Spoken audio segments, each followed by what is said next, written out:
Assalamualaikum warahmatullahi wabarakatuh. Perkenalkan, nama saya Fitri Wahyuningsi. Nomor induk mahasiswa saya 2023142022. Saya merupakan salah satu mahasiswa kelas karyawan Program Studi Pendidikan Guru Pendidikan Anak Usia Dini Fakultas Keguruan Ilmu Pendidikan Universitas PGRI Palembang. Baiklah, saya di sini akan menjelaskan materi atau tugas PowerPoint saya mengenai hak asasi manusia oleh dosen pengampu Bapak Dr. Haji Hendra Wijaya, SAG, MPDI. Baiklah, saya di sini akan menjelaskan mengenai hak asasi manusia. Pengertian hak menurut Kamus Besar Bahasa Indonesia adalah bentuk kebenaran, kepemilikan, kewenangan, kekuasaan, derajat, dan wewenang menurut hukum. Sedangkan asasi, menurut Kamus Besar Bahasa Indonesia adalah bersifat dasar, pokok, tindakan itu melanggar hak manusia. Sedangkan manusia, pengertian manusia menurut Kamus Besar Bahasa Indonesia adalah makhluk yang berakal budi atau makhluk yang menguasai makhluk lain. Jadi, hak asasi manusia adalah seperangkat hak yang melekat pada hakikat dan keberadaan manusia sebagai makhluk Tuhan yang Maha Esa dan merupakan anugerahnya yang wajib dihormati, dijunjung tinggi, dan dilindungi oleh negara, hukum, pemerintah, dan setiap orang.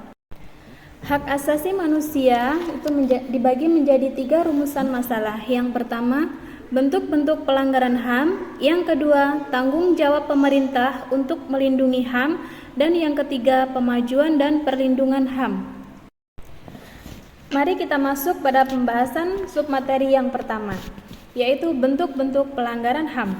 Apa itu pelanggaran HAM?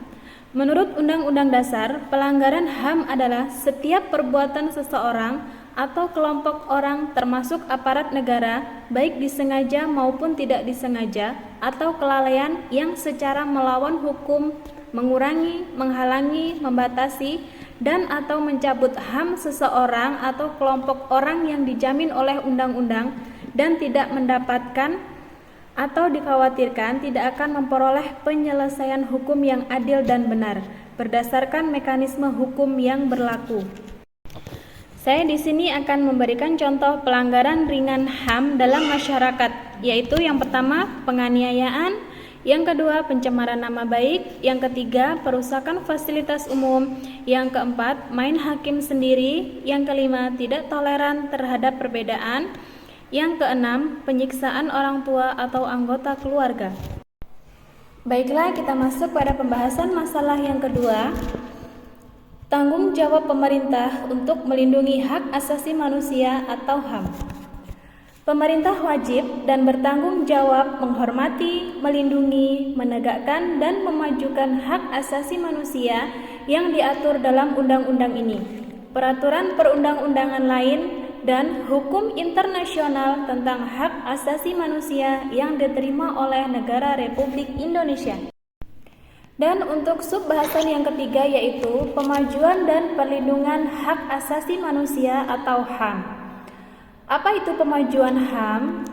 Pemajuan HAM berarti bahwa aparat pemerintah kita, baik sipil di lembaga eksekutif, legislatif, dan yudikatif maupun aparat militer serta masyarakat pada umumnya perlu dibuat mengerti, paham, dan menerima serta melindungi hak asasi manusia seperti yang tertuang dalam Piagam Perserikatan Bangsa-Bangsa dan Deklarasi Universal Hak. Sedangkan perlindungan HAM itu sendiri adalah upaya untuk mempertahankan hak asasi manusia yang melekat pada diri seseorang sejak lahir. Salah satu upaya pemerintah untuk mempertahankan hak setiap warganya yaitu dengan membentuk suatu keputusan Presiden Republik Indonesia nomor 50 tahun 1993 tentang Komisi Nasional Hak Asasi Manusia atau biasa disebut dengan Komnas HAM. Baiklah, cukup sekian penyampaian materi atau tugas PowerPoint saya mengenai hak asasi manusia atau HAM. Kurang dan lebihnya saya mohon maaf dan saya akhiri. Wassalamualaikum warahmatullahi wabarakatuh.